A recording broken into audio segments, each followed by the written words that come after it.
엄마 미쳤어? 어떻게 3억을 전화 한 통에 넘길 수가 있어? 뉴스에서 맨날 나오잖아. 엄마 치매 온 거 아니야? 아들 현우는 엄마가 왜 그런 걸 믿어? 조심 좀 하지라며 엄마를 탓한다. 친구들에게도 늙어서 정신 나간 거 아니냐는 수군거림을 듣는다. 세상에 버림받은 기분으로 며칠을 울다가 순자는 결심한다.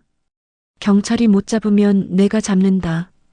퇴직 경찰 출신 오빠 김영호의 도움을 받아 보이스피싱 조직 추적을 시작한다. 오후 2시쯤이었어요. 점심 설거지를 막 끝내고 거실 소파에 앉아서 TV를 켜려던 참이었죠. 리모컨을 집어들려는 순간 핸드폰이 울렸어요. 화면에 뜬 번호는 처음 보는 번호였어요. 2로 시작하는 서울 번호였죠. 요즘 모르는 번호는 안 받는 게 좋다고들 하는데 이 번호라 혹시 관공서인가 싶어서 받았어요. 여보세요? 안녕하십니까? 서울중앙지검 금융범죄수사부 김태현 수사관입니다. 박순자님 본인 맞으십니까? 검찰이라는 말에 심장이 덜컥 내려앉았어요. 내가 무슨 잘못을 했나? 아들한테 무슨 일이 생겼나? 별의별 생각이 머릿속을 스쳐 지나갔죠. 네, 맞는데요. 무슨 일이시죠? 어머니, 지금 말씀드리는 내용은 대회비입니다. 주변에 다른 분 계십니까? 아니요, 저 혼자 있는데요. 다행입니다. 어머니, 혹시 최근에 금융사기 관련해서 연락받으신 적 있으십니까? 아니요, 없는데요. 그러시군요. 어머니, 지금 상황이 좀 심각합니다. 어머니 명의 통장이 대포 통장으로 범죄에 이용되고 있습니다. 혹시 최근에 통장을 분실하신 적 있으십니까? 아니요, 없어요. 제 통장은 다 제가 가지고 있어요. 그렇다면 더 심각한 상황입니다. 어머니 명의가 도용당한 것으로 보입니다. 현재 어머니 명의 통장으로 수십억 원의 불법 자금이 오가고 있고 어머니께서 이 범죄 조직의 공범으로 수배 중입니다. 네, 공범이요? 저는 아무것도 한 게 없는데요. 손에서 땀이 나기 시작했어요. 심장이 마구 뛰고 숨이 가빠졌죠. 검찰에서 공범이라니 이게 무슨 날벼락인가 싶었어요. 어머니, 저희도 어머니가 직접 가담하셨다고는 생각하지 않습니다. 하지만 범죄 조직에서 어머니 개인정보를 빼내서 악용하고 있는 것으로 추정됩니다. 지금 어머니께서 협조해 주시지 않으면 구속영장이 발부될 수도 있습니다. 구속이요? 저는 정말 아무것도 모르는데요. 제가 뭘 하면 되나요? 제발 도와주세요. 목소리가 떨렸어요. 눈앞이 캄캄해지는 것 같았죠.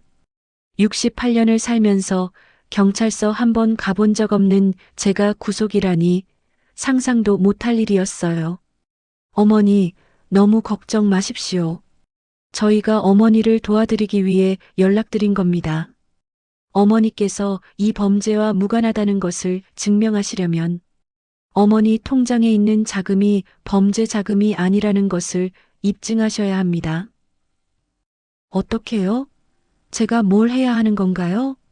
어머니 명의 모든 통장의 잔액을 확인하고 그 자금의 출처를 검찰에서 조사해야 합니다. 지금 어머니 통장에 얼마나 있으십니까? 저축 통장에 3억 정도 있어요. 평생 식당에서 모은 건데. 3억이요. 알겠습니다. 어머니, 지금 그 돈이 위험합니다. 범죄 조직에서 어머니 통장 정보를 가지고 있기 때문에 언제든지 빼갈 수 있습니다. 지금 당장 그 돈을 검찰청 안전계좌로 옮기셔야 합니다. 검찰에서 조사가 끝나면 전액 돌려드립니다. 안전계좌요? 그게 뭔데요? 금융범죄 피해자 보호를 위해 검찰청에서 운영하는 특별 계좌입니다. 여기로 옮겨두시면 범죄 조직이 손댈 수가 없습니다. 조사가 끝나고 무혐의 판정이 나면 24시간 내로 전액 돌려드립니다. 근데 이게 진짜 검찰 맞아요? 요즘 사기 전화가 많다던데. 순간 의심이 들었어요.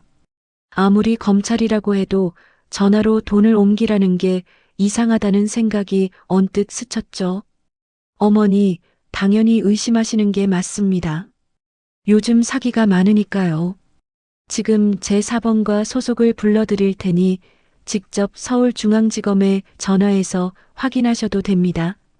4번 2019-3847 김태현 수사관입니다. 대표번호 02-530-4000으로 전화하시면 됩니다. 정말요? 그럼 제가 전화해 볼게요. 네, 그러십시오. 다만 어머니 한 가지 주의하실 게 있습니다. 지금 어머니 휴대폰이 범죄 조직에 의해 감청당하고 있을 수 있습니다. 전화를 끊으시면 조직에서 어머니가 수사에 협조하고 있다는 걸 알고 돈을 빼갈 수 있습니다. 그러니 전화를 끊지 마시고 통화 상태를 유지해 주십시오. 다른 전화기로 확인하실 수 있으시면 그렇게 하시고요. 아, 네. 알겠어요. 다른 전화기라. 집 전화가 있긴 한데 거실에 있었어요. 저는 핸드폰을 귀에 댄 채로 집 전화기 앞으로 갔어요. 그런데 생각해보니 서울중앙지검 번호를 어떻게 찾나 싶었죠. 핸드폰을 손에 들고 있으니 인터넷 검색도 못하고요. 어머니, 확인되셨습니까? 아니요, 집 전화로 번호를 못 찾겠어요. 번호를 모르니까. 아, 제가 불러드린 번호로 하시면 됩니다. 02-530-4000이요. 저는 그 번호로 전화를 걸었어요. 신호음이 가더니 곧 여자 목소리가 들렸어요. 서울중앙지방검찰청입니다. 무엇을 도와드릴까요? 저기요, 거기 김태현 수사관이라는 분 계세요? 금융범죄수사부라는데. 잠시만요. 확인해 드리겠습니다. 네, 계십니다. 4번 2019-3847 김태현 수사관 맞습니다. 현재 통화 중이시네요. 연결해 드릴까요? 아, 아니요. 확인만 하려고요. 감사합니다. 전화를 끊으니 손에 들고 있던 핸드폰에서 그 남자 목소리가 들렸어요. 어머니, 확인되셨죠? 저희가 사기꾼이었으면 그렇게 당당하게 확인해 보라고 하겠습니까? 아, 네. 확인했어요. 진짜시네요. 죄송해요. 의심해서. 아닙니다. 어머니처럼 확인하시는 분들이 오히려 피해를 안 당하시는 겁니다. 이제 안심하시고 제 말씀 잘 따라주시면 됩니다. 시간이 없습니다. 범죄 조직에서 언제 어머니 돈을 빼갈지 모르니까요. 그때는 몰랐어요. 그 02-530-4000 번호가 진짜 검찰청이 아니라 보이스피싱 조직이 개설해 놓은 가짜 번호라는 걸요. 전화를 받은 여자도 같은 조직 일당이었다는 걸요. 저는 완전히 속아 넘어갔어요. 어머니, 지금 가까운 은행으로 가셔야 합니다. 가시면서 저랑 통화 유지해 주시고요. 은행에서 어떻게 하셔야 하는지 제가 다 알려드릴 테니까 그대로만 하시면 됩니다. 알겠어요. 지금 바로 갈게요. 저는 집을 나섰어요.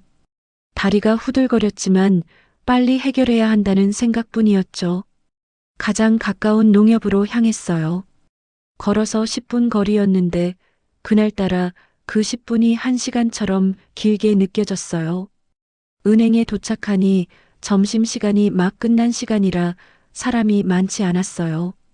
어머니, 은행 도착하셨습니까? 네, 도착했어요. 잘하셨습니다.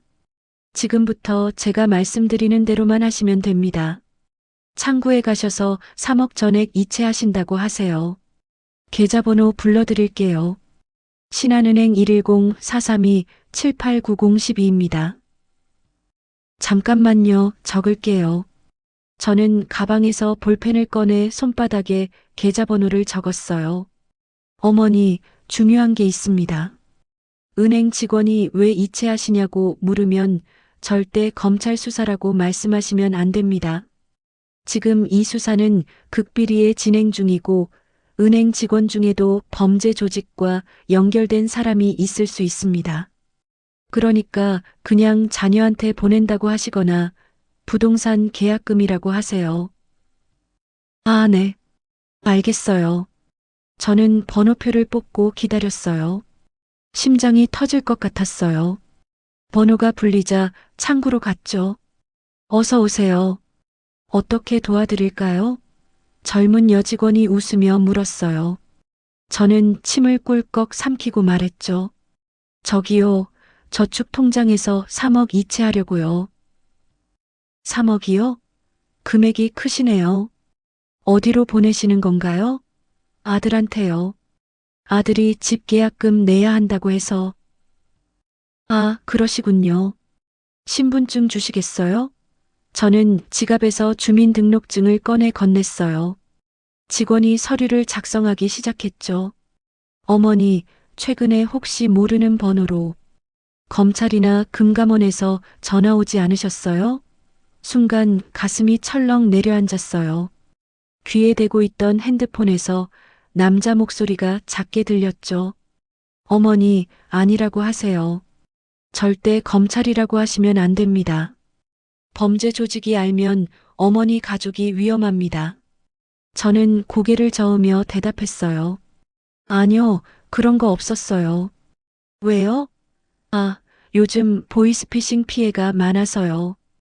검찰이나 금감원에서는 절대로 돈을 옮기라는 전화를 하지 않거든요. 혹시 그런 전화 받으시면 바로 끊으세요. 아, 네. 알겠어요. 고마워요. 직원의 말이 귓가에 맴돌았지만 귀에 대고 있는 핸드폰에서 계속 남자 목소리가 들렸어요. 어머니, 잘하고 계십니다. 조금만 더 버티세요. 그 직원은 형식적으로 물어보는 겁니다. 신경 쓰지 마시고 이체만 완료하시면 됩니다. 결국 저는 서류에 도장을 찍고 비밀번호를 입력했어요. 이체 완료되었습니다. 영수증 드릴까요? 아, 네. 주세요. 영수증을 받아들고 은행을 나왔어요. 손에 쥔 영수증에는 이체 금액 3억 원이라고 찍혀 있었죠. 어머니, 잘하셨습니다. 이제 어머니 자금은 안전하게 보호됩니다. 검찰에서 조사가 끝나는 대로 연락드리겠습니다. 보통 24시간에서 48시간 정도 소요됩니다. 그때까지 이 통화 내용은 아무한테도 말씀하시면 안 됩니다. 아들에게도요. 아시겠죠? 네, 알겠어요. 감사합니다. 전화가 끊어졌어요. 저는 집으로 돌아오면서도 뭔가 홀린 듯한 기분이었죠. 3억을 송금했다는 게 실감이 나지 않았어요.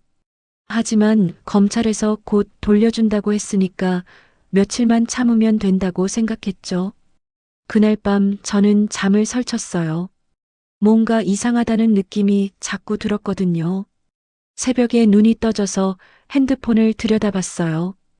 인터넷에 검찰 안전계좌라고 검색해봤죠. 화면에 뜬 첫 번째 결과를 보는 순간 심장이 멎는 것 같았어요. 검찰 안전계좌는 없습니다.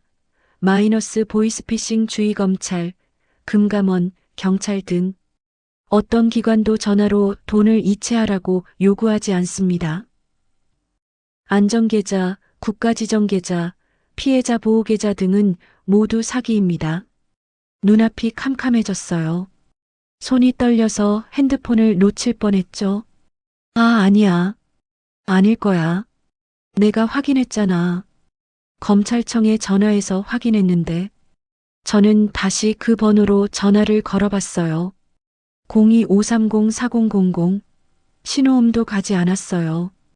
연결할 수 없는 번호입니다라는 안내 멘트만 들렸죠. 저는 진짜 서울중앙지검 번호를 인터넷에서 찾아봤어요. 02-530-2000이었어요. 4천이 아니라 2천. 그제야 모든 게 무너져 내렸어요. 저는 핸드폰을 떨어뜨리고 바닥에 주저앉았어요. 온몸에 힘이 빠지고 눈앞이 하얘졌죠. 3억? 평생 새벽 4시에 일어나서 국 끓이고 밥 짓고 설거지하며 모은 돈. 남편 먼저 보내고 홀로 20년을 허리 꺾어가며 번 돈. 그 돈이 30분 만에 사라졌어요. 저는 그 자리에서 소리내어 울었어요. 새벽 어둠 속에서 혼자 바닥에 쓰러져 짐승처럼 울부짖었죠. 으아, 내 돈, 내 돈이. 밤새 울다 지쳐 잠들었다가 아침 해가 뜨자마자 경찰서로 달려갔어요. 저 보이스피싱 당했어요. 3억을 사기당했어요. 제발 찾아주세요. 눈이 퉁퉁 붓고 목소리가 갈라진 채로 접수대 앞에서 사정했어요. 경찰은 서류를 작성하더니 고개를 절레절레 흔들었어요. 어르신, 일단 신고 접수는 해드리겠습니다. 근데 솔직히 말씀드리면 돈 찾기가 쉽지 않습니다. 이런 조직들은 해외에 서버를 두고 있고 돈도 이체되자마자 여러 계좌로 쪼개져서 빠져나가거든요. 거의 대부분 못 찾으신다고 보시면 됩니다. 그럼 제 돈은요? 평생 모은 돈인데 그냥 날린 거예요? 최선을 다해보겠지만 기대는 안 하시는 게 좋습니다. 경찰의 그 무덤덤한 말투에 저는 다시 무너져 내렸어요. 기대하지 말라니. 3억을 잃었는데 기대하지 말라니. 저는 경찰서 의자에 앉아서 한참을 멍하니 있었어요. 주변에서 오가는 사람들이 저를 이상한 눈으로 쳐다보는 것 같았죠. 집으로 돌아오는 발걸음이 천근만근이었어요. 현관문을 열고 들어서는데 아들 현우가 거실에 있더라고요. 주말이라 쉬는 날인 모양이었죠. 엄마, 어디 갔다 와? 아침부터 연락도 없이. 저는 대답도 못하고 소파에 털썩 주저앉았어요. 눈물이 또 흘러내렸죠. 엄마, 왜 그래? 무슨 일 있어? 현우가 다급하게 다가와서 제 어깨를 흔들었어요. 저는 떨리는 목소리로 말했어요. 현우야, 엄마가 사기를 당했어. 보이스피싱? 뭐? 보이스피싱? 얼마나? 3억? 3억? 현우의 얼굴이 하얗게 질리더니 이내 불그락푸르락해지기 시작했어요. 엄마 미쳤어. 3억을. 어떻게 3억을 보이스피싱에 넘겨. 뉴스에서 맨날 나오잖아. 검찰이 전화로 돈 보내라고 하면 사기라고. 엄마, 요즘 치매 온 거 아니야. 아들의 그 말이 비수처럼 가슴에 꽂혔어요. 현우야, 엄마도 확인했어. 검찰청 번호로 전화까지 했는데. 그게 다 가짜라니까. 요즘 그런 거 다 조작한다고. 엄마가 왜 그렇게 멍청하게 속아. 평생 모은 돈을 전화 한 통에. 그래도 엄마한테 어떻게 그런 말을. 아니 진짜 미치겠네. 그 돈이면 내 전세금 보태줄 수도 있었는데. 엄마 노후 자금인데. 이제 어쩌라고. 내가 엄마 부양해야 해. 아들은 머리를 쥐어뜯으며 소리를 질렀어요. 저를 걱정하는 게 아니라 자기 처지를 걱정하고 있었죠. 현우야, 엄마가 일부러 그런 거 아니잖아. 일부러 안 했으면 뭐해. 결과가 이런데. 아, 진짜 엄마 때문에 내가 미쳐버리겠네. 현우는 화를 참지 못하고 방으로 들어가 버렸어요. 방문이 쾅 닫히는 소리가 집안에 울렸죠. 저는 혼자 거실에 남겨졌어요. 아들에게까지 핀잔을 듣고 나니 온 세상이 저를 버린 것 같았어요. 그날 밤 저는 한숨도 못 잤어요. 자책감에 머리를 쥐어뜯으며 밤새 울었죠. 내가 왜 그랬을까? 왜 그 말을 믿었을까? 조금만 더 생각했으면 은행 직원 말을 들었어야 했는데 아무리 후회해도 돌이킬 수가 없었어요. 3억은 이미 사라지고 없었으니까요. 그렇게 며칠이 지났어요. 저는 밥도 제대로 못 먹고 잠도 못 자면서 점점 말라갔죠. 거울을 보니 불과 며칠 사이에 10년은 더 늙어 보였어요. 친구들한테도 연락이 없길래 밖에 나가봤더니 아는 언니를 마주쳤어요. 시장 통해서 장사하는 김 언니였죠. 어머, 순자야. 너 요즘 왜 그래? 무슨 일 있어? 안색이 말이 아니다. 언니, 나 사고 쳤어. 보이스피싱 당했어. 저는 김 언니한테 털어놓았어요. 어디 가서 말할 데가 없으니까 오래 알던 언니한테라도 하소연하고 싶었거든요. 그런데 김 언니 반응이 이상했어요. 뭐? 보이스피싱? 야, 순자야. 너 그거 당하면 안 되는 건데. 요즘 세상에 그거 당하는 사람이 어디 있어? TV에서 맨날 나오잖아. 너 그래가지고 어떡해? 언니, 나도 알아. 근데 당할 때는 정말 몰랐어. 에휴, 그래도 그렇지. 3억이면 엄청난 돈인데 어떻게 전화 한 통에 넘겨? 너 많이 늙어서 머리가 안 돌아가나 봐. 아무튼 난 바빠. 가볼게. 김 언니는 그렇게 말하고 황급히 가버렸어요. 마치 저랑 엮이면 재수 없다는 듯이요. 며칠 후 동창 모임에 나갔어요. 분위기 전환도 할 겸 친구들 만나면 좀 나아지지 않을까 싶어서요. 하지만 그것도 오산이었죠. 순자, 너 보이스피싱 당했다면서? 3억이나? 대박이다. 어머, 진짜야? 요즘 그거 당하는 사람이 있어? 순자, 너 좀 모자라지 않았니? 어휴. 그러니까 검찰이 전화로 돈 보내라고 하면 100% 사기인데 그걸 몰랐어? 친구들의 수군거림이 귓가에 윙윙거렸어요.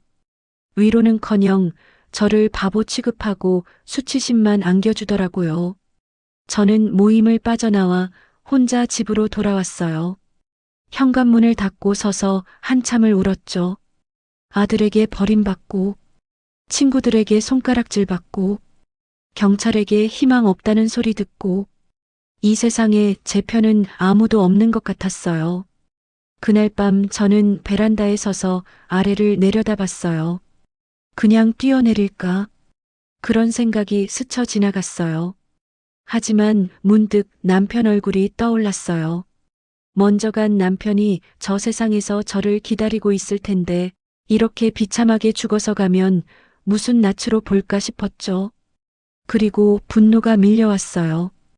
왜 내가 죽어야 해? 잘못한 건 그놈들인데. 내가 왜 부끄러워해야 해? 사기친 놈들이 부끄러워해야지. 저는 베란다에서 물러나 거실로 돌아왔어요. 그리고 주먹을 불끈 쥐며 다짐했죠. 그래.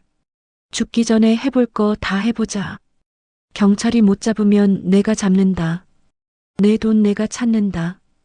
그날 밤 저는 이불을 뒤집어 쓰고 컴컴한 천장을 노려보며 결심했어요. 복수하겠다고. 반드시 그놈들을 찾아내서 무릎 꿇리겠다고. 내 인생을 망가뜨린 그놈들을 지옥에 보내겠다고요. 그 이후로 저는 매일 밤 잠을 설쳤어요. 눈만 감으면 그놈 목소리가 귓가에 맴돌았거든요. 서울중앙지검 금융범죄수사부 김태현 수사관입니다.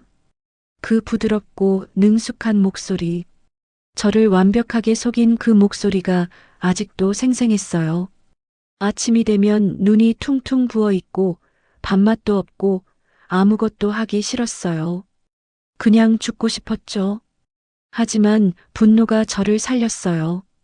그놈들을 잡기 전에는 죽을 수 없다는 생각이 저를 버티게 했죠. 경찰에서는 아무런 연락이 없었어요. 신고 접수만 했지 수사는 진전이 없는 것 같았죠. 일주일이 지나도 보름이 지나도 아직 수사 중입니다라는 말만 되풀이했어요. 형사님, 제 사건은 어떻게 되고 있어요? 진전이 있긴 한 거예요? 어르신, 보이스피싱 사건이 한두 건이 아니라서요. 저희도 인력이 부족하고요. 최선을 다하고 있으니까 좀 기다려보세요. 형사의 그 시큰둥한 말투에 절망감이 밀려왔어요. 내 인생이 무너졌는데 저 사람들한테는 그냥 서류 한 장일 뿐이구나 싶었죠. 집에 돌아오면 아들 현우의 눈치를 봐야 했어요. 현우는 그 뒤로 저한테 대놓고 짜증을 내지는 않았지만 무시하는 게 더 서러웠어요. 엄마, 밥 차려놨어. 응. 그게 전부였어요. 예전에는 엄마 밥 맛있다. 엄마 고마워하던 아들이 이제는 저를 투명인간 취급했죠. 며느리도 마찬가지였어요. 명절에 잠깐 들렀다가 돌아가면서 하는 말이 가관이었어요. 어머니, 앞으로는 모르는 전화 받지 마세요. 다음에 또 당하시면 저희가 감당 못해요. 마치 제가 일부러 사기당한 것처럼 말하더라고요. 위로 한마디 없이 훈계만 하고 갔죠. 어느 날 저는 동네 공원 벤치에 혼자 앉아 있었어요. 할 일도 없고 집에 있자니 답답해서 나온 거였죠. 멀리서 지나가던 아주머니 2명이 저를 보더니 수군거리는 게 들렸어요. 저 아줌마 있잖아. 보이스피싱으로 3억 날렸대. 어머, 진짜? 요즘 세상에 그걸 당해? 멍청하기도 하지. 그러니까. 늙으면 머리도 안 돌아가나 봐. 쯧쯧. 가슴이 찢어지는 것 같았어요. 저는 고개를 숙이고 눈물을 삼켰죠. 세상이 저를 바보로 보고 있었어요. 피해자인 저를요. 사기친 놈들은 어디선가 멀쩡히 잘 살고 있을 텐데 피해자인 저만 손가락질을 받고 있었죠. 그날 밤 저는 인터넷을 뒤지기 시작했어요. 보이스피싱 피해자 모임, 보이스피싱 대응 방법 같은 검색어를 쳐봤죠. 그러다 한 카페를 발견했어요. 보이스피싱 피해자 연대라는 곳이었죠. 가입 신청을 하고 게시물을 읽어봤어요. 저와 비슷한 사연들이 수백 개나 올라와 있더라고요. 2억 5천 사기당하고 우울증 앓고 있어요. 5천만 원 잃고 가족들한테 버림받았어요. 1억 날리고 이혼당했습니다. 저만 당한 게 아니었어요. 수많은 사람들이 같은 아픔을 겪고 있었죠. 그 중에서 한글이 눈에 들어왔어요. 저는 포기하지 않았습니다. 경찰이 못 잡으면 제가 잡으려고 합니다. 함께 할 분 계실까요? 글쓴이는 강미영이라는 67세 여성이었어요. 1억 8천만 원을 사기당하고 직접 추적에 나섰다는 내용이었죠. 저는 바로 쪽지를 보냈어요. 안녕하세요. 저도 3억을 보이스피싱에 잃었습니다. 함께하고 싶습니다. 다음 날 답장이 왔어요. 반갑습니다. 직접 만나서 이야기 나눠요. 시간 되시면 내일 종로 탑골공원 앞 카페로 오세요. 저는 지푸라기라도 잡는 심정으로 그곳에 갔어요. 카페에 들어서니 단정하게 차려입은 여자분이 손을 흔들더라고요. 박순자님이세요? 저예요. 강미영이에요. 앉으세요. 강미영 씨는 저보다 1살 어린 67세였어요. 짧은 은발머리에 인상이 단호해 보였죠. 저도 작년에 당했어요. 금감원 사칭이었죠. 1억 8천을 통째로 날렸어요. 어떻게 하셨어요? 처음엔 저도 무너졌죠. 남편한테도 차마 말 못하고 혼자 끙끙 앓았어요. 근데 어느 날 딸한테 들켰어요. 딸이 뭐라 했는지 알아요? 뭐라고요? 엄마 그렇게 살다 죽을 거야? 그놈들 잡아서 복수해야지. 그 말에 정신이 번쩍 들었어요. 맞아요. 내가 왜 숨어 있어? 내가 무슨 잘못을 했다고? 강미영 씨의 눈빛이 형형하게 빛났어요. 그래서 추적을 시작했어요. 처음에는 아무것도 몰랐지만 공부하면서 조금씩 방법을 알아갔죠. 지금 저랑 함께하는 피해자가 7명이에요. 다들 똑같이 당하고 똑같이 분노하는 사람들이에요. 우리끼리 정보 공유하고 추적하고 있어요. 정말요? 저도 함께해도 될까요? 당연하죠. 환영해요. 근데 각오하셔야 해요. 쉽지 않아요. 시간도 많이 들고 위험할 수도 있어요. 그래도 할 수 있겠어요? 저는 고개를 끄덕였어요. 할 수 있어요. 이대로 당하고만 있을 순 없어요. 죽기 전에 그놈들 얼굴이라도 보고 죽을 거예요. 좋아요. 그 마음이면 돼요. 근데 순자 씨, 혹시 통화 녹음 같은 거 있어요? 통화 녹음이요? 네. 보이스피싱 전화 받을 때 녹음해 놓은 거. 그놈들 목소리가 담긴 파일이 있으면 추적하는데 도움이 돼요. 저는 잠시 생각해 봤어요. 그리고 무릎을 탁 쳤죠. 아, 저 핸드폰에 자동 녹음 기능 켜놨어요. 모든 통화가 녹음될 거예요. 정말요? 대박이네요. 그거 살려 있으면 큰 단서가 될 수 있어요. 바로 확인해 봐요. 저는 핸드폰을 꺼내서 녹음 앱을 열었어요. 통화 기록을 뒤져보니 그날 날짜의 파일이 있었죠. 재생 버튼을 누르니 그놈의 목소리가 흘러나왔어요. 서울중앙지검 금융범죄수사부 김태현 수사관입니다. 듣는 순간 온몸에 소름이 돋았어요. 분노로 손이 부들부들 떨렸죠. 강미영 씨가 귀를 기울이며 들었어요. 목소리 특징 있네요. 이거 보이스피싱 조직 프로파일링 하는 사람한테 분석 맡겨봐야겠어요. 혹시 그놈들이 불러준 계좌번호도 있어요? 네, 손바닥에 적었다가 나중에 메모장에 옮겨놨어요. 신한은행 110-432-7890-12요. 좋아요. 그것도 추적해 볼게요. 대포 통장이겠지만 수거책까지는 따라갈 수 있을지도 몰라요. 수거책이요? 현금을 인출하거나 다른 계좌로 옮기는 하수인이에요. 그놈들 잡으면 윗선으로 올라갈 수 있어요. 저는 희망이 보이기 시작했어요. 혼자서는 막막했는데 함께하는 사람들이 있다니 든든했죠. 근데 미영 씨, 이런 건 어디서 배웠어요? 경찰도 아니시잖아요. 강미영 씨가 씩 웃었어요. 저도 처음에는 아무것도 몰랐어요. 근데 유튜브 보고 기사 찾아보고 전문가들한테 물어보면서 배웠어요. 우리 모임에 퇴직 경찰 출신도 있어요. 그분이 많이 도와주셔요. 퇴직 경찰이요? 네. 70살인데 아직도 정정하셔요. 보이스피싱으로 누나를 잃으셨대요.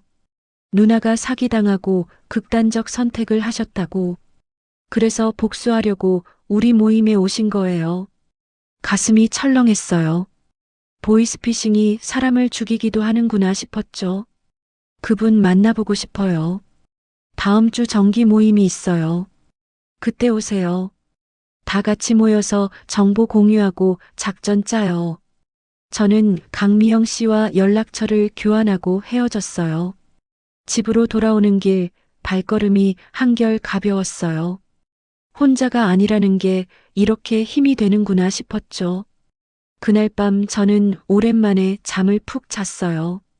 복수의 길이 열리고 있다는 생각에 가슴이 뜨거워졌거든요. 다음 주 월요일 저는 피해자 모임에 처음 참석했어요. 장소는 종로의 한 오피스텔 회의실이었죠. 방에 들어서니 6명의 사람들이 모여 있었어요. 나이대는 50대부터 70대까지 다양했고 대부분 여자였지만 남자도 2명 있었어요. 어서 오세요. 박순자 씨죠? 저 강미영이에요. 여기가 우리 복수 모임이에요. 강미영 씨가 반갑게 맞이해줬어요. 저는 자리에 앉아 돌아가며 자기소개를 들었어요. 저는 김영숙 65세예요. 1억 2천 잃었어요. 금감원 사칭이었죠. 저는 이정희 58세예요. 7천만 원 당했어요. 경찰청 사칭이었어요. 저는 최동수 72세예요. 2억 잃었습니다. 제 아내가 사기당하고 충격으로 뇌졸중이 와서 지금 요양원에 계십니다. 마지막으로 키가 크고 인상이 날카로운 노인이 일어섰어요. 저는 김영호 70세입니다. 퇴직 경찰입니다. 제 누나가 보이스피싱으로 5천만 원을 잃고 극단적 선택을 하셨습니다. 저는 그 원수를 갚기 위해 여기 있습니다. 그 말을 듣는 순간 방 안에 무거운 침묵이 흘렀어요. 모두가 각자의 아픔을 안고 이 자리에 온 거였죠. 강미영 씨가 분위기를 정리하며 말했어요. 우리 모임의 목표는 하나예요. 우리를 속인 놈들을 찾아내서 법의 심판을 받게 하는 거. 경찰이 못하면 우리가 증거 모아서 갖다 바치는 거예요. 오늘은 새로 오신 박순자 씨 사건을 분석해 볼게요. 순자 씨, 녹음 파일 들려주실래요? 저는 핸드폰을 꺼내 그놈의 목소리가 담긴 녹음 파일을 재생했어요.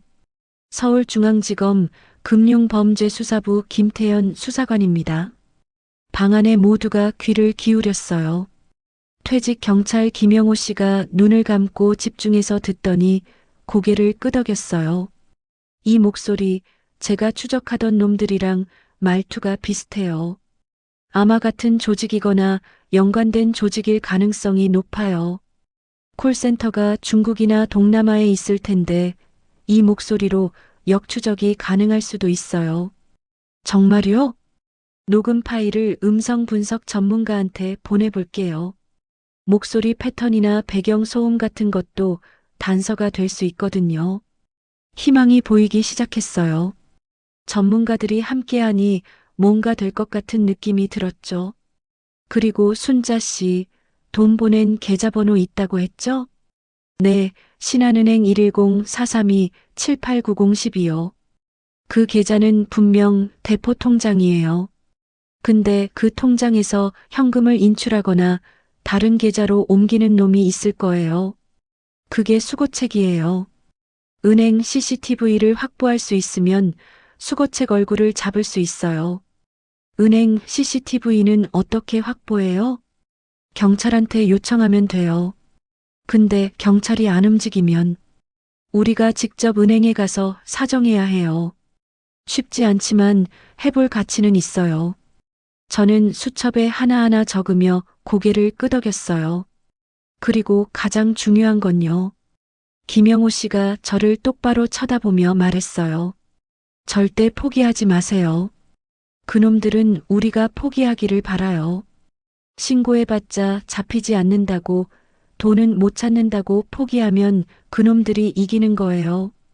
끝까지 물고 늘어지면 반드시 꼬리가 잡혀요. 저는 그 말에 가슴이 뜨거워졌어요. 포기 안 해요. 죽기 전에 반드시 그놈들 잡을 거예요. 회의가 끝나고 김영호 씨가 저에게 다가왔어요. 순자 씨, 녹음 파일 좀 저한테 보내주세요. 제가 아는 전문가한테 분석 맡겨볼게요. 그리고 혹시 모르니까 앞으로 오는 전화는 다 녹음해 두세요. 네, 알겠어요. 감사합니다. 근데 순자 씨, 가족분들은 어때요? 도와주시는 분 있어요? 저는 잠시 침묵했어요. 그리고 쓴웃음을 지으며 대답했죠. 아들이 있는데 저한테 화만 내요. 왜 당했냐고. 멍청하게. 치매 온 거 아니냐고. 그래요? 에휴, 그놈들이 진짜 나쁜 놈들이지 피해자가 뭔 죄가 있다고. 아드님도 시간 지나면 이해할 거예요. 우리가 그놈들 잡아서 뉴스에 나오면 그때는 아드님도 엄마 대단하다고 할 거예요. 그랬으면 좋겠어요. 그리고 순자 씨, 오빠나 형제분 없어요? 혹시 경찰 출신이나 법조인 아는 분 있으면 도움이 될 텐데. 순간 머릿속에 오빠 얼굴이 떠올랐어요. 오빠 영호가 퇴직 경찰이었거든요. 하지만 오빠한테 이런 창피한 일을 말할 수 있을까 싶었죠. 오빠가 있긴 한데 퇴직 경찰이에요. 근데 차마 말 못하겠어요. 창피해서. 에이, 창피할 거 없어요. 가족한테는 말해야 해요. 오히려 숨기면 더 힘들어져요. 경찰 출신이면 더 좋고 수사 노하우가 있으니까. 김영호 씨의 말에 저는 고민에 빠졌어요. 오빠한테 말할까? 말까? 집에 돌아와서도 밤새 고민했어요. 결국 새벽에 오빠한테 전화를 걸었죠. 여보세요? 순자야? 웬일이야 이 새벽에? 오빠, 나 할 말이 있어. 오빠 시간 있으면 한번 봐야 할 것 같아. 저는 오빠한테 모든 걸 털어놓기로 했어요. 복수의 시작이었죠. 다음 날 저는 오빠 집을 찾아갔어요. 경기도 분당의 아파트. 오빠 영호는 70세에도 정정해서 혼자 잘 살고 계셨죠. 현관문을 열어주는 오빠 얼굴이 심각해 보였어요. 순자야, 들어와. 무슨 일이야? 전화로 말하기 어려운 일이라면서. 저는 거실 소파에 앉아서 한참을 뜸들였어요. 어떻게 말해야 할지 모르겠더라고요. 오빠, 나 사고 쳤어. 뭔데? 교통사고 났어? 어디 다쳤어? 아니, 그게 아니라. 보이스피싱? 순간 오빠의 표정이 굳어졌어요. 보이스피싱? 너 당했어? 저는 고개를 끄덕이며 눈물이 터져 나왔어요. 3억? 3억을 잃었어. 평생 모은 거 다 날렸어. 오빠가 한숨을 푹 쉬며 저를 안아줬어요. 야, 울지 마. 울지 마라. 오빠가 있잖아. 오빠, 나 미쳤지? 멍청하지? 어떻게 3억을 전화 한 통에. 야, 그런 소리 하지 마. 너만 당한 게 아니야. 오빠 현직 때 그 사건 많이 봤어. 박사, 판사, 의사도 다 당해. 그놈들이 사람 심리를 너무 잘 알아서 속수무책으로 당하는 거야. 내 잘못 아니야. 오빠의 그 말에 서러움이 북받쳐서 더 울었어요. 근데 경찰은 못 잡는데. 기대하지 말래. 뭐? 못 잡아? 그게 무슨 소리야? 오빠의 눈빛이 날카로워졌어요. 우리 현직 후배들이 그렇게 일을 못해? 사건 번호가 뭐야? 담당 형사가 누구야? 저는 메모해둔 사건 번호와 담당 형사 이름을 불러줬어요. 오빠가 바로 전화를 걸더라고요. 여보세요? 나 김영호야. 응, 은퇴한 김영호 선배. 오랜만이지? 아, 잘 지내지. 근데 부탁 좀 하려고. 보이스피싱 사건 하나 있는데. 응? 피해자가 내 동생이야. 3억 당했어. 사건 번호는. 오빠가 후배한테 통화하면서 저를 보며 눈짓을 보냈어요. 희망이 보이는 것 같았죠. 알았어. 내가 직접 수사에 좀 개입할게. 자료 좀 보내줘. 고마워. 전화를 끊고 오빠가 말했어요. 후배한테 부탁했어. 사건 자료 확인해보고 뭐가 진행됐는지 알아볼 거야. 근데 순자야, 경찰만 믿고 있으면 안 돼. 이런 사건은 피해자가 직접 뛰어야 해. 나도 알아. 그래서 오빠한테 온 거야. 나 직접 추적하고 싶어. 오빠가 도와줘. 뭐? 너 직접 추적한다고? 응. 피해자 모임에서 만난 사람들이 있어. 다들 직접 추적하고 있대. 나도 합류했어. 오빠가 잠시 저를 바라보더니 피식 웃었어요. 야, 순자. 너 옛날에도 고집 센 거 알지만 이건 위험해. 보이스피싱 조직이 얼마나 무서운 놈들인데. 알아. 근데 가만히 앉아서 당하고만 있을 순 없어. 오빠가 도와주면 덜 위험하잖아. 오빠가 한숨을 쉬며 고개를 끄덕였어요. 알았어. 내가 도와줄게. 근데 한 가지 조건이 있어. 위험한 거는 하지 마. 물리적으로 접촉하거나 그놈들 소굴에 직접 찾아가거나 하는 건 안 돼. 오빠가 시키는 것만 해. 응, 약속할게. 그날부터 오빠와 저의 합동수사가 시작됐어요. 오빠는 먼저 제가 당한 사기 전화 녹음 파일을 분석했어요. 이 목소리 30대 초반 남자 같네. 말투가 훈련받은 느낌이야. 콜센터에서 매뉴얼대로 하는 거야. 그렇게까지 알 수 있어? 오빠가 30년 동안 뭘 했겠어. 목소리 들으면 대충 나이, 지역, 교육 수준까지 감이 와. 이놈은 분명 조직적으로 움직이는 놈이야. 혼자 하는 게 아니라 위에 총책이 있어. 오빠는 녹음 파일을 몇 번이고 반복해서 들었어요. 여기 배경 소음 들려? 자판 두드리는 소리랑 다른 사람 목소리도 들려. 콜센터가 분명해. 여러 명이 동시에 전화 돌리고 있는 거야. 그럼 그 콜센터를 찾으면 되는 거야? 문제는 콜센터가 한국에 없을 가능성이 높아. 중국, 필리핀, 캄보디아 같은 데 있어. 거기까지는 우리 손이 안 닿아. 저는 고개가 푹 숙여졌어요. 그럼 못 잡는 거야? 아니, 방법이 있어. 돈이 이동하는 경로를 따라가는 거야. 너 돈 보낸 계좌, 신한은행, 그거 대포 통장이야. 그 통장에서 돈을 빼는 놈이 있어. 그게 수거책이야. 수거책을 잡으면 윗선으로 올라갈 수 있어. 어떻게 잡아? 은행 CCTV를 확보해야 해. 너 돈 보낸 시간에 그 계좌에서 인출한 놈 얼굴이 찍혔을 거야. 경찰한테 CCTV 확보 요청해 놨으니까 기다려봐. 며칠 후 오빠한테 연락이 왔어요. 순자야, 좋은 소식이야. CCTV 확보했어. 저는 바로 오빠 집으로 달려갔어요. 오빠가 노트북 화면을 보여줬어요. 흐릿한 은행 CCTV 화면에 젊은 남자가 ATM기 앞에 서 있었죠. 이놈이야. 내 돈 보낸 지 30분 만에 500만 원씩 나눠서 인출했어. 총 3억 다 빼갔어. 화면 속 남자는 20대 후반에서 30대 초반으로 보였어요. 모자를 눌러 쓰고 마스크를 했지만 눈과 체형은 보였죠. 이놈 얼굴 일부가 찍혔어. 안면 인식으로 신원 확인 중이야. 잡을 수 있는 거야? 잡아야지. 이놈이 수거책이야. 하수인이긴 한데 이놈 잡으면 윗선 정보를 불 수 있어.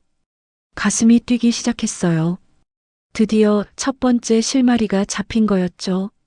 일주일 후 오빠한테 또 연락이 왔어요. 순자야, 이놈 신원 확인됐어. 박진우, 29세. 전과 이범이야. 사기죄로 2번 들어갔다 나온 놈이야. 어디 사는지도 알아?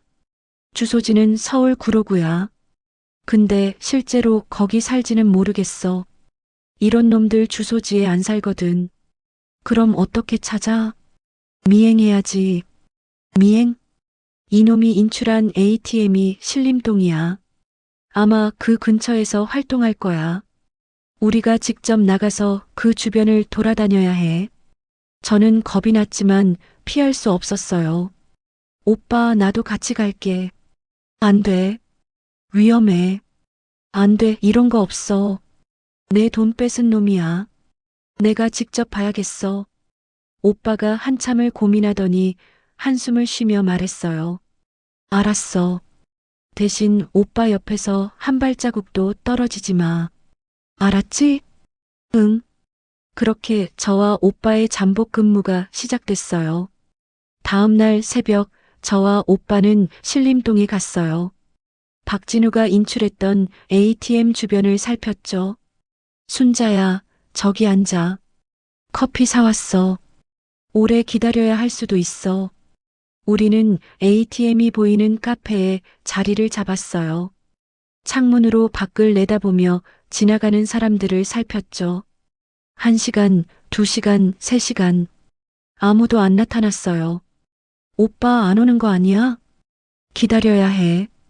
이런 놈들은 불규칙하게 움직여. 근데 결국 같은 루트를 써. 그게 습관이거든. 점심도 건너뛰고 기다렸어요. 저녁이 다 되어 가는데 갑자기 오빠가 제 팔을 쳤어요. 저기, ATM 앞에 모자를 눌러 쓴 젊은 남자가 서 있었어요.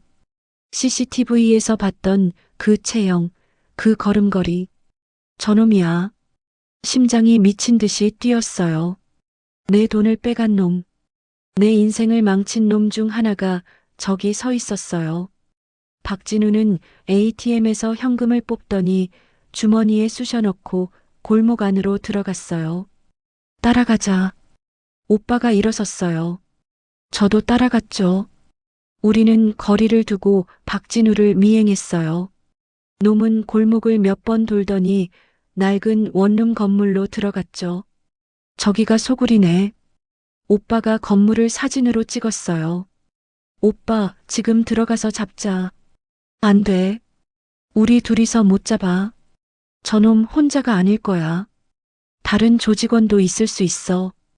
경찰한테 넘기고 급습하게 해야 해. 저는 이를 악물었어요. 당장이라도 뛰어들어가서 저놈 멱살을 잡고 싶었지만 참아야 했죠. 알았어. 근데 도망가면 어떡해? 내가 후배한테 바로 연락할게. 24시간 감시 붙여야 해. 오빠가 전화를 걸어 후배에게 위치를 알려줬어요. 여기 신림동이야. 박진우 속을 찾았어. 급습 준비해. 응, 오늘 밤에. 전화를 끊고 오빠가 말했어요. 경찰이 오늘 밤에 급습할 거야. 우리는 여기서 물러나야 해. 저는 발이 떨어지지 않았어요. 저 건물 안에 내 돈을 빼간 놈이 있는데 그냥 물러나야 하다니. 오빠, 나 여기 있을래. 잡히는 거 보고 싶어. 위험해. 멀리서 볼게. 제발. 오빠가 한숨을 쉬며 고개를 끄덕였어요. 우리는 건물이 보이는 먼 곳에서 기다렸어요. 밤 11시쯤 되자 경찰차 여러 대가 소리 없이 골목으로 들어왔어요. 방탄조끼를 입은 형사들이 건물을 포위했죠. 경찰이다. 문을 부수는 소리가 들렸어요. 고함 소리, 발자국 소리가 골목에 울려 퍼졌죠. 잠시 후 형사들이 남자 2명을 끌고 나왔어요. 손에 수갑이 채워져 있었죠. 저놈이야. 박진우가 끌려 나오는 걸 봤어요. 저를 거지로 만든 놈이 수갑을 차고 경찰차에 실리는 걸 봤어요. 눈물이 터져 나왔어요. 서러움이 아니라 통쾌함의 눈물이었죠. 잡았다. 잡았어. 오빠가 제 어깨를 감싸며 말했어요. 첫 번째 놈 잡았어.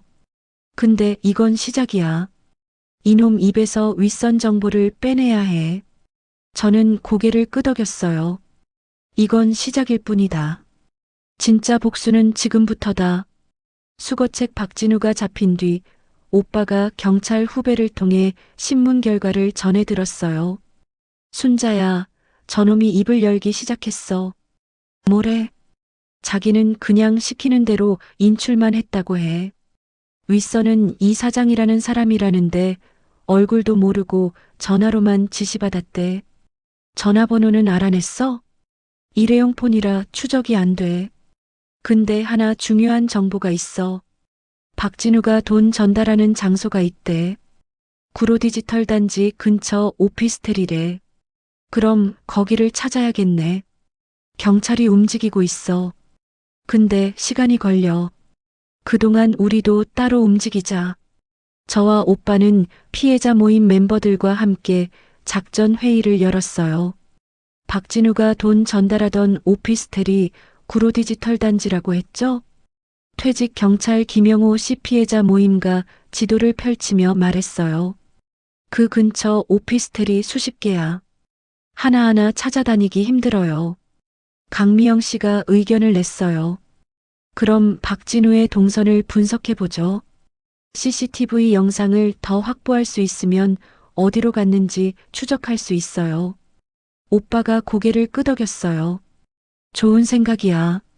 신림동에서 구로디지털 단지까지 가는 경로를 추적해보자. 지하철 CCTV랑 버스 블랙박스를 확보하면 될 거야. 우리는 역할을 나눴어요. 저와 강미영 씨는 신림역 근처 상가들을 돌며 외부 CCTV 영상을 확보하기로 했고, 오빠와 다른 멤버들은 경찰 채널을 통해 지하철 CCTV를 요청하기로 했죠. 다음 날 저와 강미영 씨는 신림역 앞 상가들을 돌아다녔어요. 안녕하세요. 저희가 보이스피싱 피해자인데요. 범인 추적 중이에요. 혹시 외부 CCTV 영상 좀 볼 수 있을까요? 처음에는 거절당하기도 했어요. 개인정보 문제로 못 보여드려요라는 대답이 대부분이었죠. 하지만 포기하지 않았어요. 사정사정해서 몇 군데서 영상을 확보했죠. 여기 봐요, 순자 씨. 강미영 씨가 영상을 가리켰어요. 박진우가 ATM에서 돈을 빼고 지하철역으로 향하는 모습이 찍혀 있었어요.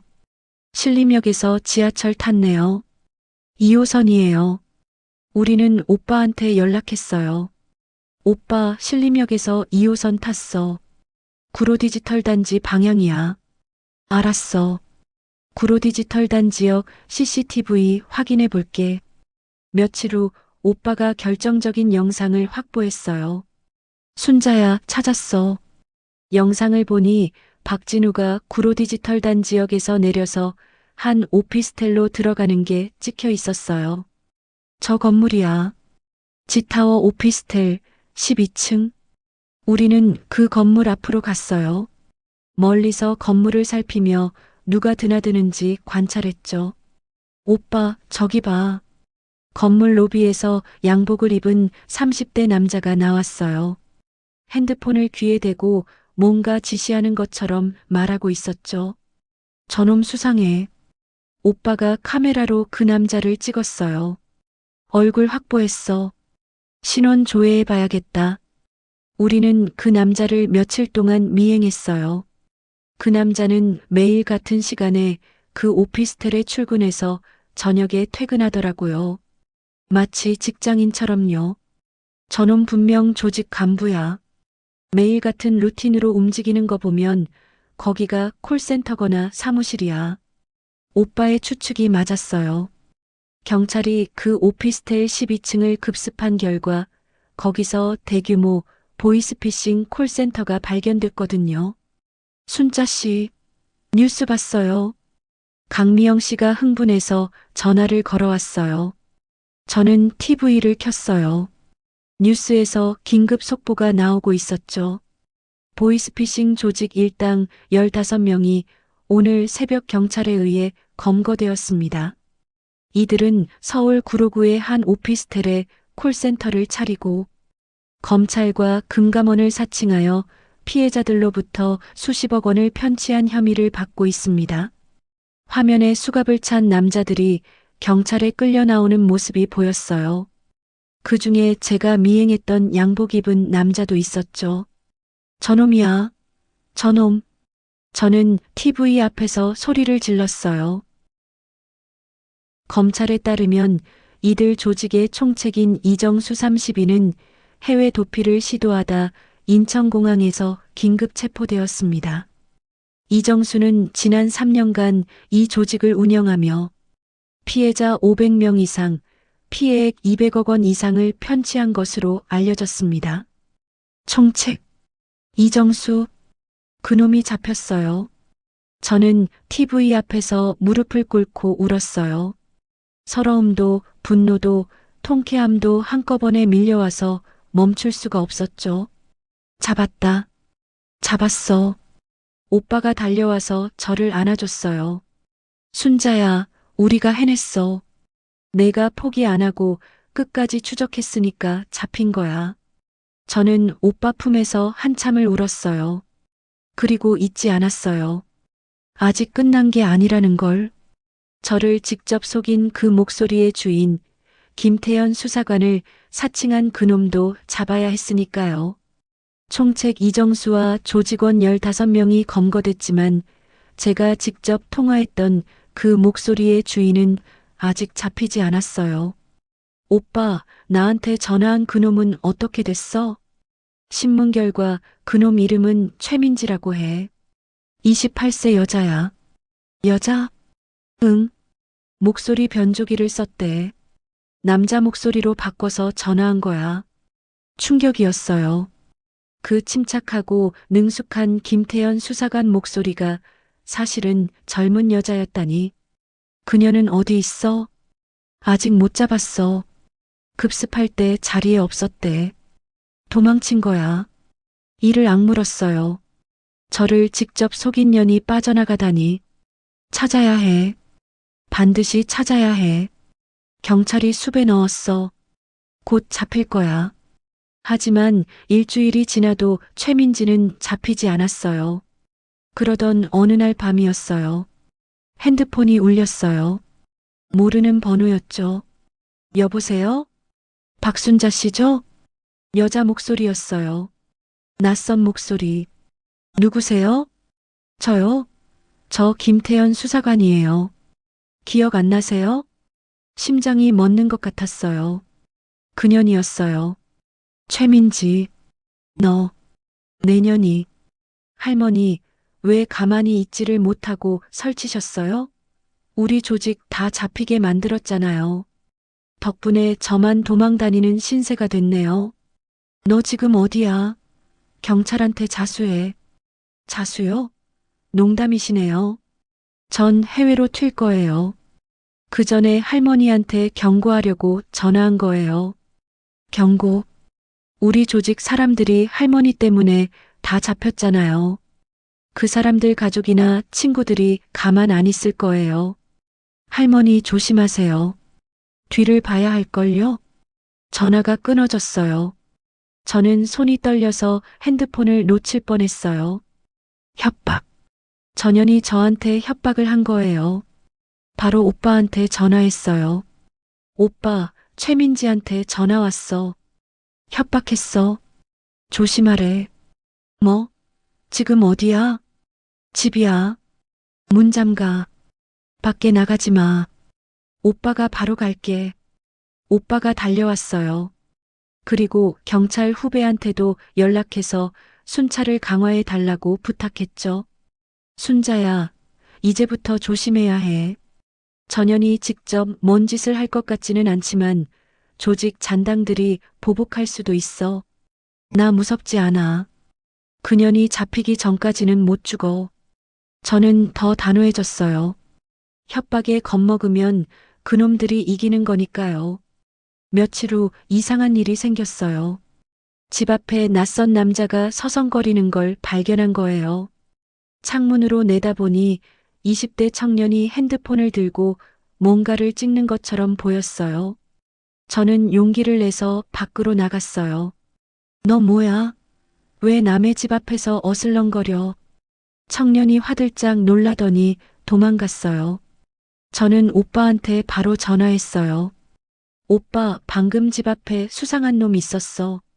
사진 찍는 것 같았어. 뭐? 얼굴 봤어? 아니, 너무 빨리 도망갔어. 경찰한테 신고하고 CCTV 확인해 봐야겠다. 우리 아파트 CCTV를 확인한 결과 그 청년은 이틀 전부터 제 집 앞을 돌아다닌 게 찍혀 있었어요. 이놈들 정찰하고 있었어. 순자야, 당분간 여기서 나가지 마. 오빠가 경호 붙여줄게. 경호까지? 안전이 제일이야. 그리고 순자야, 무서우면 그만해도 돼. 충분히 했어. 안 무서워. 그년 잡을 때까지 안 멈춰. 저는 더 이를 악물었어요. 그리고 생각했죠. 최민지가 해외로 도망가기 전에 반드시 잡아야 한다고. 오빠, 최민지가 해외로 튄다고 했어. 공항에서 잡아야 해. 경찰이 이미 출국 금지 걸어놨어. 공항에서 못 나가. 진짜? 응. 출입국 관리소에 수배 걸렸어. 여권 쓰면 바로 체포야. 하지만 최민지는 교활했어요. 정상적인 방법으로는 출국을 안 할 게 분명했죠. 밀항이나 위조 여권을 쓸 수도 있어. 오빠가 말했어요. 그럼 어떻게 잡아? 전현이 연락한 전화번호 추적해보자. 일회용 폰이라도 위치 정도는 알 수 있을지도 몰라. 경찰이 전화번호를 추적한 결과 최민지가 마지막으로 통화한 위치가 인천 쪽이라는 게 밝혀졌어요. 인천? 밀항을 노리는 건가? 가능성 있어. 인천항 근처를 수색해야 해. 경찰이 인천항 주변을 수색했어요. 하지만 쉽게 찾아지지 않았죠. 그러던 어느 날 뜻밖의 전화가 왔어요. 박순자님 맞으시죠? 저 최민지예요. 또 그년이었어요. 내년 지금 어디야? 저 자수하려고요. 뭐? 더 이상 도망 못 다니겠어요. 돈도 다 떨어지고 갈 데도 없고 죽고 싶어요. 그년의 목소리가 떨리고 있었어요. 울먹이는 것 같았죠. 죽고 싶으면 죽든가. 왜 나한테 전화야? 할머니한테 사과하고 싶어서요. 정말 죄송해요. 저도 이렇게 될 줄 몰랐어요. 처음에는 그냥 돈 벌려고 시작한 건데 점점 깊이 빠져들었어요. 사과? 사과하면 내 3억이 돌아와? 내 인생이 돌아와? 알아요. 돌려드릴 수 없다는 거. 그래서 더 죄송해요. 저 자수할게요. 할머니 앞에서 무릎 꿇고 빌게요. 제발 한 번만 만나주세요. 저는 고민이 됐어요. 함정일 수도 있으니까. 오빠한테 물어보고 다시 연락할게. 전화를 끊고 오빠한테 상황을 설명했어요. 오빠 함정일까? 글쎄, 진짜 자수하려는 걸 수도 있고 마지막 발악일 수도 있어. 만나더라도 경찰이랑 같이 가야 해. 저는 최민지한테 다시 전화했어요. 어디서 만날래? 인천 을미도요. 바닷가에서 만나요. 저 거기 있어요. 알았어. 내일 낮 12시에 갈게. 저는 오빠, 경찰, 그리고 피해자 모임 멤버들과 함께 월미도로 향했어요. 인천 월미도 바닷가. 저는 오빠와 강미영 씨, 그리고 사복 경찰 2명과 함께 갔어요. 약속 장소인 바닷가 벤치에 최민지가 앉아 있었어요. 후드티를 뒤집어 쓰고 고개를 숙인 채로. 저는 천천히 다가갔어요. 심장이 터질 것 같았지만 발걸음을 멈추지 않았죠. 최민지. 그년이 고개를 들었어요. 얼굴이 초췌했어요. 며칠을 굶은 것처럼 뺨이 푹 꺼져 있었죠. 오셨어요. 저는 그년 앞에 섰어요. 분노가 치밀었지만 차갑게 말했어요. 왜 그랬어? 왜 죄 없는 사람들 돈을 뺏었어? 저도 처음에는 아르바이트인 줄 알았어요. 전화만 하면 된다고 해서요. 근데 점점 깊이 빠져들었어요. 빠져나오려고 해도 못 빠져나왔어요. 조직이 무서웠어요. 그래서 그게 변명이 돼? 아니요. 변명 안 할게요. 저 잘못했어요. 정말 죄송해요. 최민지가 벤치에서 일어나더니 제 앞에 무릎을 꿇었어요. 할머니, 정말 죄송해요. 할머니 인생 망가뜨린 거 알아요. 용서해달라고 안 할게요. 그냥 벌 받을게요. 저는 그년을 내려다봤어요. 분노가 가시지는 않았지만 전현도 불쌍해 보이더라고요. 하지만 동정할 수는 없었어요. 전현 때문에 얼마나 많은 사람들이 무너졌는지 알잖아요. 용서는 못해. 평생 죄 짓고 살아. 감옥에서 반성해. 사복 경찰이 다가왔어요. 최민지 씨, 당신을 보이스피싱 사기 혐의로 체포합니다. 묵비권을 행사할 수 있으며 수갑이 채워지는 소리가 찰칵 울렸어요. 최민지는 고개를 숙인 채 끌려갔어요. 경찰차에 태워지면서도 제 쪽을 한번 돌아봤죠. 저는 그 시선을 외면했어요. 잡았다. 강미영 씨가 제 손을 잡았어요. 순자 씨, 우리가 해냈어요. 끝까지 포기 안 해서 다 잡았어요. 저는 그제야 눈물이 터졌어요. 3달 동안 쌓였던 분노와 슬픔과 억울함이 한꺼번에 쏟아졌죠. 오빠가 저를 안아줬어요. 순자야, 수고했어. 정말 수고했어. 바닷바람이 차갑게 불어왔지만 가슴은 뜨거웠어요. 복수가 끝난 거예요. 그리고 재판이 시작됐어요. 총책 이정수는 특정경제범죄 가중처벌법 위반으로 기소됐어요. 피해자 500명, 피해액 200억 원. 구형은 징역 20년이었죠. 저는 피해자 대표로 법정에 섰어요. 피해자 박순자 씨, 피해 진술해 주십시오. 저는 떨리는 다리를 붙잡고 마이크 앞에 섰어요. 저는 평생 식당을 했습니다. 새벽 4시에 일어나서 밤 11시까지 일했습니다. 남편 먼저 보내고 혼자서 20년을 버텼습니다. 그렇게 모은 돈이 3억이었습니다. 목이 메어왔지만 참고 계속했어요. 그 돈을 30분 만에 잃었습니다. 전화 한 통에. 그 뒤로 저는 죽고 싶었습니다. 아들한테 멍청하다고 욕먹고 친구들한테 손가락질 당하고 경찰한테는 기대하지 말라는 소리 듣고 세상에 버림받은 기분이었습니다. 법정이 조용해졌어요. 판사도 검사도 심지어 피고인석의 이정수도 저를 바라보고 있었죠. 하지만 저는 포기하지 않았습니다. 직접 그놈들을 추적했습니다.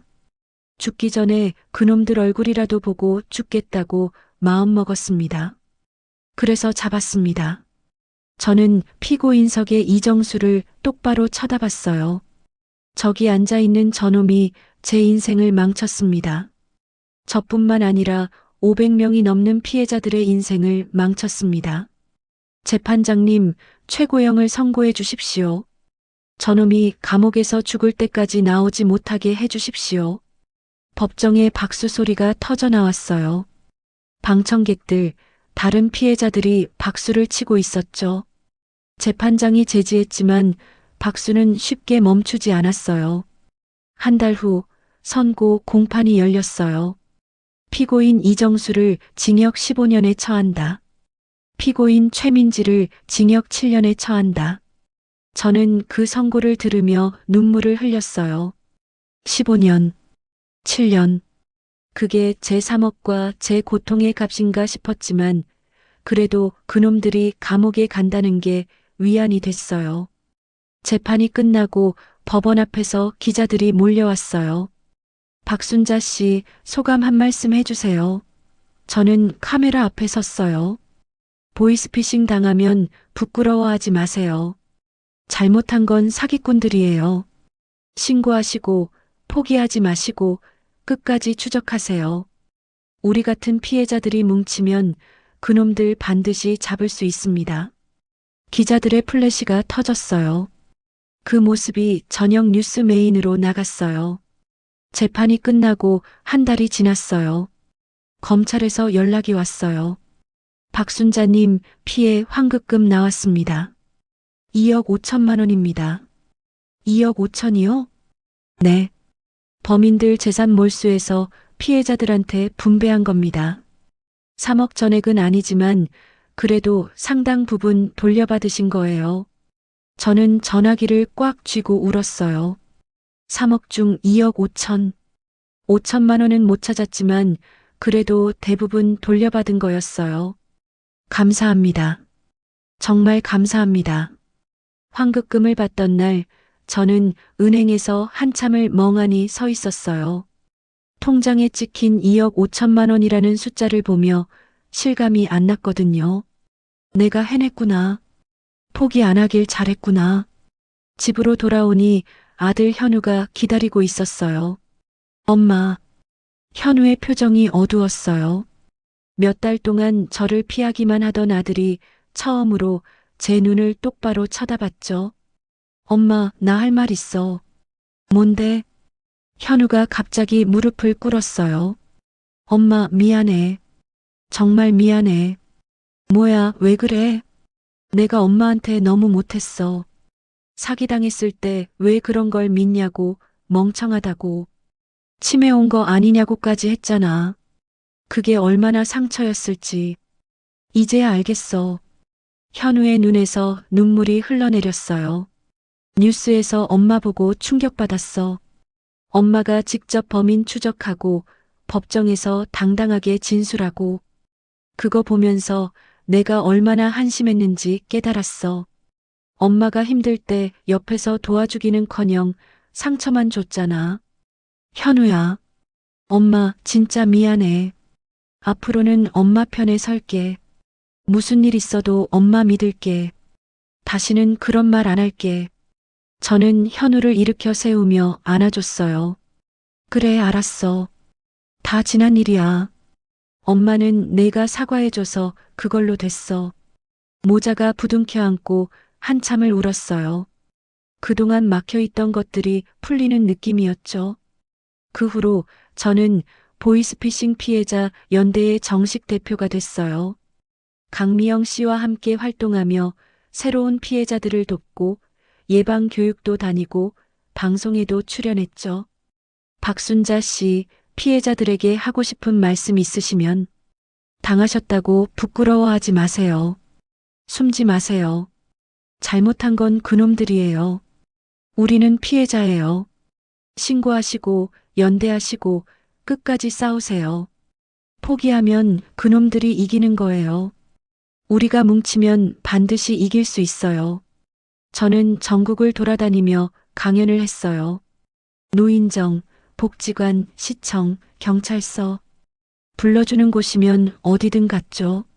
어르신들, 검찰이나 금감원에서 전화로 돈 보내라고 하면요. 100% 사기예요. 그런 전화 오면 바로 끊으시고 112에 신고하세요. 아셨죠? 네. 어르신들이 고개를 끄덕이며 대답했어요. 저는 보람을 느꼈어요. 내가 당한 경험이 다른 사람들을 지키는 데 쓰인다는 게 뿌듯했죠. 어느 날 저녁, 저는 오빠네 집에서 함께 저녁을 먹었어요. 순자야, 수고 많았다. 진짜 대단해. 오빠가 술잔을 들며 말했어요. 오빠가 도와줘서 가능했지. 혼자였으면 아무것도 못했을 거야. 아니야. 내가 포기 안 하고 끝까지 밀어붙인 거야. 오빠는 옆에서 조금 도와줬을 뿐이지. 우리는 술잔을 부딪히며 웃었어요. 1년이 지났어요. 저는 이제 예전에 그 무너진 박순자가 아니었어요. 방송에도 나오고 책도 쓰고 강연도 다니는 보이스피싱 전문가 박순자가 됐죠. 출판사에서 제 이야기를 책으로 내자고 했어요. 68세 할머니 보이스피싱 조직을 잡다라는 제목으로 책이 나왔고 베스트셀러가 됐어요. 어느 날 북콘서트에서 한 할머니가 저한테 다가왔어요. 순자 씨, 저도 작년에 보이스피싱 당했어요. 1억을 잃었는데 너무 부끄러워서 아무한테도 말 못하고 혼자 끙끙 앓았어요. 근데 순자 씨 책 읽고 용기 얻었어요. 신고하고 피해자 모임에도 들어갔어요. 잘하셨어요. 절대 혼자 앓지 마세요. 우리가 함께하면 이길 수 있어요. 저는 그 할머니 손을 꼭 잡아줬어요. 내가 겪은 고통이 누군가에게 희망이 되는 거구나. 그 생각에 가슴이 뭉클했어요. 환급받은 2억 5천만 원 중 일부는 피해자 지원 기금으로 기부했어요. 나머지는 노후 자금으로 간직했죠. 이제 저는 무섭지 않아요. 모르는 전화가 와도 당당하게 누구세요? 라고 물어봐요. 수상하면 바로 끊고 신고해요. 그리고 가끔 그때를 떠올려요. 새벽에 혼자 바닥에 주저앉아 울던 그날. 죽고 싶었던 그날. 베란다에 서서 아래를 내려다보던 그날. 그때 포기했으면 지금의 나는 없었을 거예요. 살아서 다행이에요. 싸워서 다행이에요. 이겨서 다행이에요. 저는 오늘도 전화기를 들어요. 새로운 피해자에게서 온 전화. 여보세요? 박순자입니다. 무슨 일이세요? 네, 괜찮아요. 제가 도와드릴게요. 포기하지 마세요. 우리가 함께하면 반드시 이길 수 있어요. 제 이야기는 끝이 아니에요. 새로운 시작이에요.